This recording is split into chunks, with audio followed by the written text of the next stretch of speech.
যা বললে, ওগো মুহাম্মদ, আমার অনেক ধন সম্পদ, তোমার কিছুই নাই, কিন্তু আমি তোমাকে বলে দিলাম, ওয়াহাবতু নাফসি কুল্লাহা ইয়া মুহাম্মদ, ওয়াহাবতু মালি কুল্লাহা ইয়া মুহাম্মদ। এ মুহাম্মদ, আমার সমস্ত শরীরটা আমি তোমাকে হেবা কইরা দিলাম, অর্থাৎ বিবাহ করার জন্য আমি তোমাকে প্রস্তাব দিলাম। আমার যত ধন সম্পদ, আমার যত মালমাত্তা, ওয়াহাবতু মালি কুল্লাহা ইয়া মুহাম্মদ, আমার যত মাল ধন প্রপার্টি রয়েছে আমি তোমার নামে সব হেবা কইরা দিলাম। যেটা তোমার মন হবে সেটা তুমি দান করো, যেটা তোমার মন হবে তুমি রাখো, যাকে মন হবে তুমি দান করো, আমার কোনো আপত্তি নাই। তুমি মাদ্রাসা তৈরি করো, তুমি মসজিদ তৈরি করো, যেটা তোমার ইচ্ছা হবে তুমি করো, আমার মালের ওপর আমার কোনো দাবি নাই। আমি সমস্ত মাল তোমাকে হেবা কইরা দিলাম। জোরে সোরে বলেন একবার সুবহানাল্লাহ। ওয়াজের শেষ নাই ভাই। মা খালারা, আপনাদের দান খুব কম হচ্ছে গো। সোনার নাকছাবি নাই, কানের দুল নাই, হাতের চুড়ি নাই, কোমরের বিছানায়, এগুলা সব দান আপনাদের সব ভুলে গেছেন আপনারা। পরশুদিন একটা জায়গাতে ছিলাম আমাদের বেলডাঙ্গায়, মির্জাপুর গ্রাম। এখন ইন্টারনেটের যুগ, মিথ্যা কথা বললেও ধরা পড়ে যাবে। এই তো আমাদের বেলডাঙ্গা, বহরমপুর বেলডাঙ্গা, মির্জাপুর গ্রামটার নাম।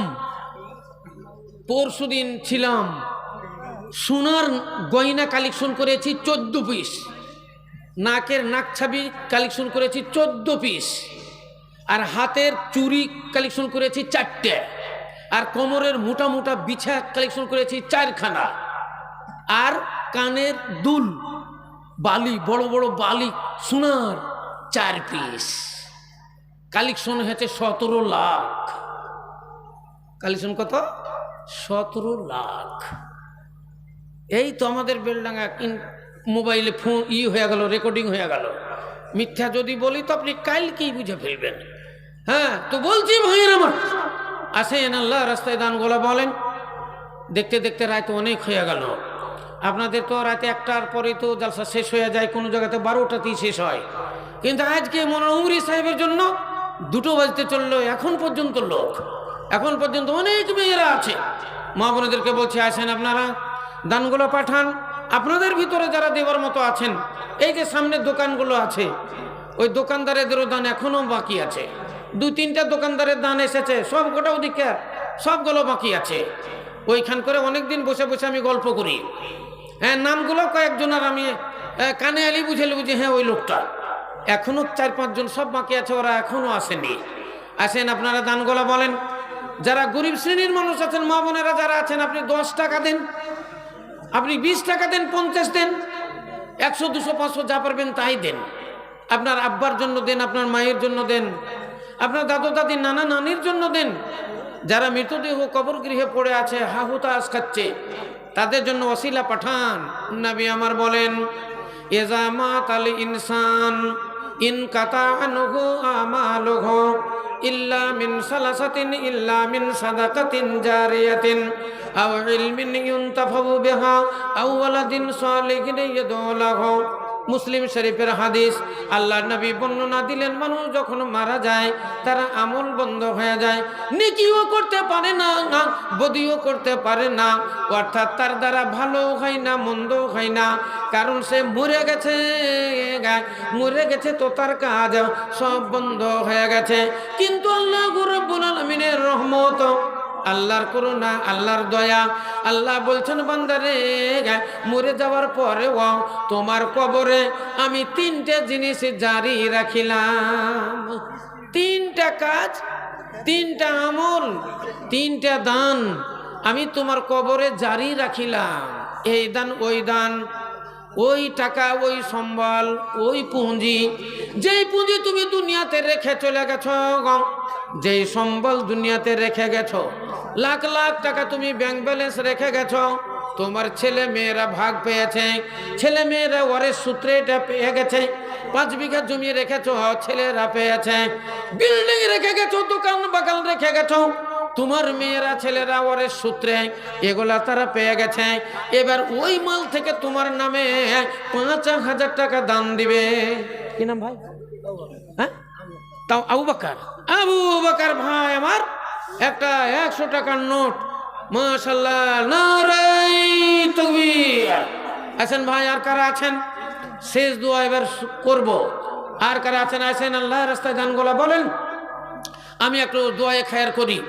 হ্যাঁ, রাত্রির দান মহামূল্যবান দান। রাত্রির দান আল্লাহর দরবারে কবুল। রাত্রির নামাজ আল্লাহর দরবারে কবুল। রাত্রির দোয়া আল্লাহর দরবারে কবুল। রাত্রি হলো ঘুমের জিনিস।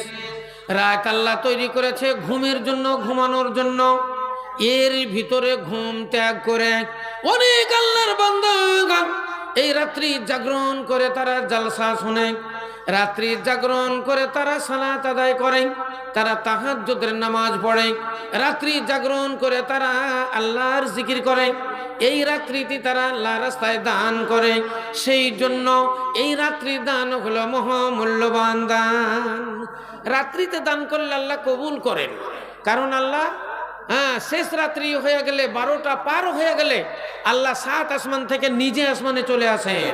বুখারী শরীফের হাদিস, আল্লাহর নবী বলেন, যখন রাত্রি 12টা পার হয়ে যায় তখন আমি আসমান থেকে 7 আসমানের আরশে মুআল্লাকা থেকে আমি নিচে আসমানে চলে আসি, আর আমি দেখি কোন বান্দা আমার অসহায়, কোন বান্দা আমার কাছে কি চায়, কোন বান্দা বিপদে পড়েছে, কোন বান্দা অসহায় আমার দরবারে হাত উত্তোলন করে আমার কাছে চায়, আমার রাস্তায় দান করে, ওসিলা পাঠায়।